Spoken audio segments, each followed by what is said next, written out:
Chris, just what did you see from your group, especially at the start, that set the tone and got you guys rolling the way that you did? Our defense. Our defense was good, was on point. Certainly, we're able to kind of get out and play faster than we have been playing through the first 2 games of the series. Get some turnovers and some, emotional momentum plays early on, to kind of get us going. So, what led to the Terrence decision, and just what do you think about the lift that he gave you? I mean, it was awesome. Came in. I've been wrestling with getting another guy in the rotation. We played Jalen a little bit the other day. I just, a guy who can stretch the floor in transition. He's a downhill player. Got a good body. Physicality. We needed some physicality out there. Just kind of a different type of player than we have in other positions. So, we kind of knew coming into the game that we were going to get to him. Ant obviously scored a lot in the first, but his defensive tenacity, the way he attacked the glass, just what did you think of the tone he seemed to set for the entire team? Yeah, I mean, that's what we need him to do, and that's when he does it. It takes us to another level. I thought that's what was really, really big in the first quarter. He got a couple of those steals. He was all over the place. He knew that we needed that type of start from our defense, and he brought it. He was really, really good. Coach, with the way that Terrence played and the fact that he had big minutes for you, can we see him play a bit more going forward? What could his role look like in Game 4? Well, you're definitely going to see him more. You got to – first thing is to be good in this league, you got to keep doing what you've already just done. So we just want to see more of the same, but we know either way, whether the shots go in or he scores or doesn't score, he's going to bring energy and competitiveness. That's what we really love about him. So, yeah. Coach, talk about Nasri getting back strong today. Yeah, it was good for Nas to see some threes drop for him. I thought he played much more definitively and just confident. And, I thought the only thing that kind of got in his way was a little bit of foul trouble. He's starting to get some momentum.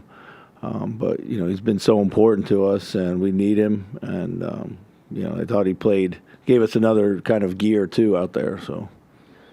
Chris, they came out of halftime, an 11-2 run, and you guys called a timeout and then went 20-4 back. What was the key in that timeout to kind of reground, refocus things? Just to,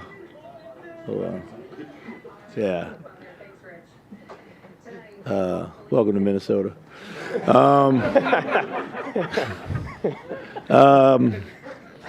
What was the question? In the spirit of refocusing out of that, what was the key of refocusing out of halftime? Oh, the timeout. Yeah, I mean, that was just it. It was refocus. We've had second half starts like that before when we've played really well in the first half. I just thought we were a little sloppy with our passing, a little loose with our defense. These guys came back from, 30-plus against Memphis just in this playoffs recently. They're an outstanding team. They're not going to quit. So we started giving up threes, which we didn't want to do at that point in time, and then we had an and one. So it was just a combination of the guys really refocused, came out and not just got back in the game, but grew the lead from beyond what it was at half. So all credit to those guys. So. Even in the stretches where you played well in the first 2 games, you didn't kind of reach maybe this level where you just kind of thrashed them. Is there something psychologically for this team at this moment in the series that now you can accomplish this against this team?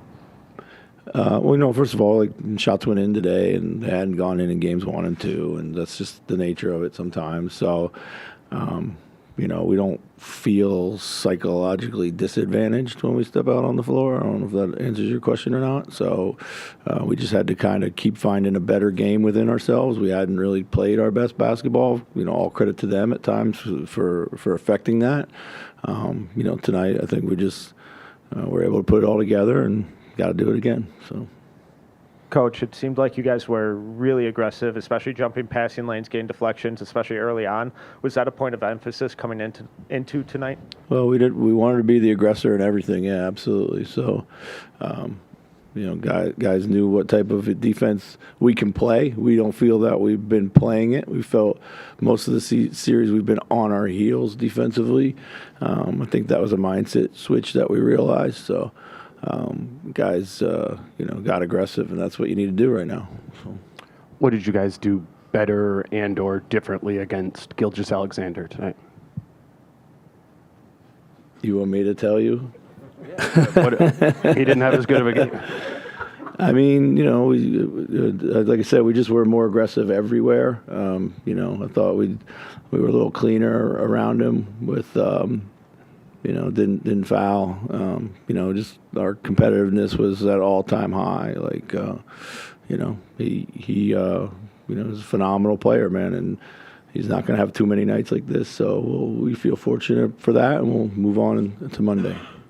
When you lose 2 games in the fashion that you lost the first 2 games, the confidence can be kind of shaken. Did you sense any of that, notice any of that? And if so, kind of to what Chris was saying, is that kind of an emotional boost moving forward? Yeah, I mean, we have I didn't sense any loss of confidence from our team. I sensed frustration that we hadn't played well. I hadn't shot the ball well, but we were, like I said to you, pre-game, we were happy with the shots that we were able to generate, in particularly game 2. And, I think we had a 4 or 5 minute periods where in both games where they do what they do, which is turn you over at a high level and get into you, turn it into quick points at the other end of the floor. And, we were able to avoid that tonight. And that's really kind of what it came down to. So. Chris, Julius didn't play down the stretch in the fourth in game 2, didn't play down the stretch in the fourth in certainly different circumstances tonight. What impressed you about the way he responded between games 2 and 3? Yeah, I mean, Julius was awesome. And he and I chatted this morning, and, as I said, hey, man, you had one subpar game in the playoffs so far. It just happened to be the other night, and just we're moving on. I mean, the other day, it was nothing really about him or his play specifically. We were down. We had to try to change the complexion of the floor, and he got it. I think that's where our team has grown in its maturity. The game 1 it was Rudy, game 2 it was him. We can't play them all, and he was fine with it. Of course, he wanted to play, but he also had played 32 minutes up to that point in time in the game, and of the 36 that were available to that point. And that team caught a little run, so I just kind of figured I'd ride it out, see how it went. And he totally understood that, but I was extremely proud of his response today. And he got back to doing exactly what we needed him to do, which is not only, score and play make. He only had 3 assists, but he did a really good job of setting up a lot of things out there. So. Coach, you think you got their attention tonight with this whipping? I mean, listen, they're a great team. I don't think that they have ever disrespected anybody or anything like that. So, it's one game win. It doesn't matter what the margin of victory is. They still have a 2-1 series lead.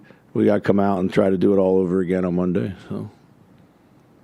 Did you feel something different with Anthony Edwards? It felt like he was attacking a little bit more. I mean, that up and under in the second was incredible. Yeah. I thought he started attacking a lot more in game 2. And I thought today was a pretty clean game for him in terms of understanding when to attack, when to get off of it. So, and this has been the Ant's pattern. He's learning so fast and he's seeing so much. And, through the series that, whether it been the Lakers series or the Golden State series, he's kind of really grown and felt what teams are trying to do, and kind of rolled along with it.